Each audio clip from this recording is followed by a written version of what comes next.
Back with a short video today. Just wanted to fill in a few more details that I got recently. First off, Elon Musk did confirm that Model 3 would have Ludicrous Mode, so the extra Inconel contactors and the smart fuse and the battery pack can be expected. So we should see some pretty serious performance numbers on the Model 3 next year when they do the second reveal. So looking forward to that. If you haven't noticed, and I'll play a little bit of the video clip maybe a little bit later in the video, Motor Trend was given an exclusive video shoot and photo shoot at the Gigafactory with the silver Model 3 prototype. This car is looking better and better every single time. I just can't get enough of it. So I'll play that a little bit later once I go over a couple more things. And you get a pretty good idea of what this car looks like. It's very impressive. So two other things. First thing, the dimensions of the Model 3 haven't been completely confirmed yet, but based on some information that we gained from Motor Trend and another user, and I'll talk about this in a second here, that we know that the Model 3 prototypes have 20-inch wheels, and they're actually sporting a staggered setup, which is different size wheels in the front as to the back. The fronts have two 35 20-inch wheels or tires in the front, and the back has two 75/30s in the back. So a staggered setup is common on Model S, especially with the, if I remember correctly, the P85 Plus was the first one to have that.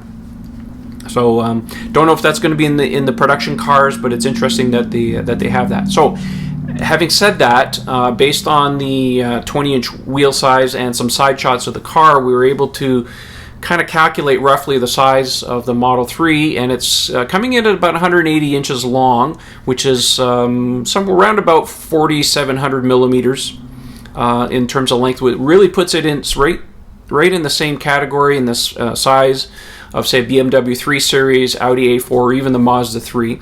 Now, before you panic and say the Mazda 3 is a small car, yes, the Mazda 3 is a small car. However, the Model 3, the wheels have been pushed right out to the far corners of the vehicle, and because of the flat battery pack inside the car, there's no hump or anything like that. So the interior space, combined with pushing the dashboard forward on the Model 3, should make for massive interior volume on this car in a sedan form. So it's looking very promising for that.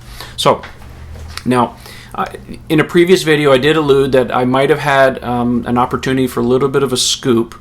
Kind of played out a little bit. I have an anonymous tipster who recently was able to test drive the Model 3 at a private event at the Gigafactory.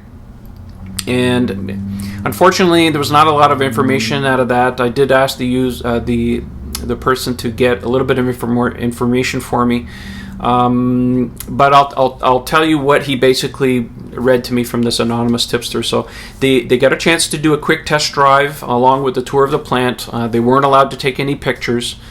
We were told basically that the layout of the cockpit that we saw at the reveal event is basically set, but they're still fine-tuning it a little bit.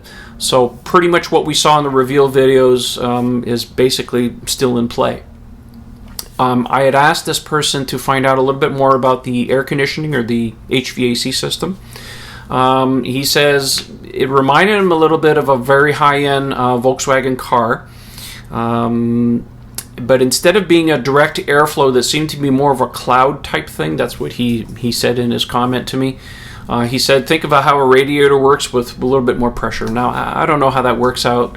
We'll have to probably wait for some more information, but that's what the tipster was able to give me. So if anyone else would anonymously like to send me some tips, you can send it to Trevor at model3ownersclub.com, and I'll see about probably putting it in one of my videos. All right, so that's it for today, and I'll leave you with a little bit of the short clip from the Motor Trend Gigafactory video shoot. So enjoy. Thanks for watching, and we'll talk to you soon. Okay, so here we go. So very flush, good aerodynamics, all that good stuff you want on an electric car. But this one goes like that. See? It's a lot like the Nissan GTR. So, and Aston Martin also does a similar technique for the door handles. If you come along the flanks of the car, there are these very prominent, very dramatic lines all along here, sharp creases. Look how sharp that thing is. Right there. And there's another one here. So there's a lot of expression through here. Again, it's a smaller car, it's shorter, so you've got to bring a lot of personality to the flanks for it to have some character and some look to it. If we come up here, we'll look at the glass. Now this is one piece of glass from here to here. And this area here is where there's a frame that goes across the roof of the car. So this whole rear area is a glass canopy over your head that makes for a really unusual experience. So the charge port, there's a question about where the charging port is. Will it be where the Model S is? Yes, the design intent is that it will be there. Currently this is a prototype, so it's hidden. Yeah, because of all of the supercharger stations that have been set up, anticipating it being in this sort of area, that's probably where it will wind up. There is not a large hatch like the S. This is a trunk. Hinges are up here, so it opens like that and gives a rather nice access. These are Michelin 235/35 20s in the front. So 20-inch wheels up front. And obviously Michelin's in back, 275/30